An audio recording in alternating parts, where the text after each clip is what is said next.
Organisasi masyarakat Baladika Bali meminta Mabes Polri untuk mengawal kasus kerusuhan berdarah yang terjadi di Lapas Kerobokan Bali pada pertengahan Desember lalu. Pasalnya 4 orang anggota Baladika tewas akibat kerusuhan tersebut.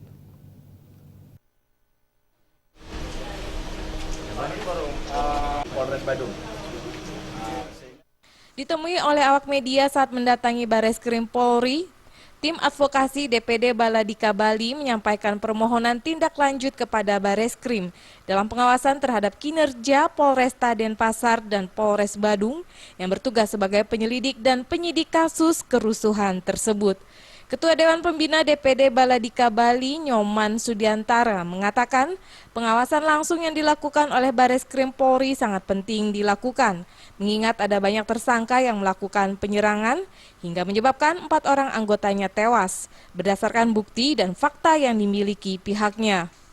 Berbagai barang bukti berupa dokumen, foto, hingga rekaman CCTV tersebut kini telah diserahkan kepada Bareskrim Polri.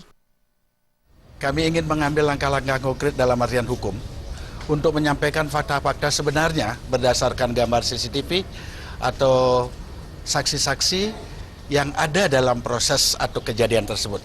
Sehingga ada pemahaman dan harapan kami dari Mabes Polri melakukan pemantauan dalam proses penyelidikan, penyidikan, dan investigasi kasus ini untuk menjadi clear. Sehingga tujuan kami itu biar betul-betul hukum menjadi panglima di dalam kita berbangsa dan bernegara ini. Bukan berdasarkan kekuasaan, kekerasan, dan lain sebagainya. Jangan sampai, kenapa kami mohon Mabes Polri juga ikut memantau, biar jangan sampai nanti ada image yang bukan pelaku dikatakan sebagai pelaku, tapi yang pelaku tidak dikatakan sebagai dadar atau pelaku. Selain menyerahkan berbagai bukti kepada Bareskrim Polri, pada hari yang sama pula, tim advokasi juga mendatangi kantor Komnas HAM perihal pengaduan pelanggaran HAM yang dilakukan oleh oknum aparat Brimob di Polda Bali. Dalam laporannya, oknum aparat tersebut melakukan tindakan kekerasan berupa pemukulan yang menyebabkan anggota Baladi Bali mengalami luka-luka di sekujur tubuh.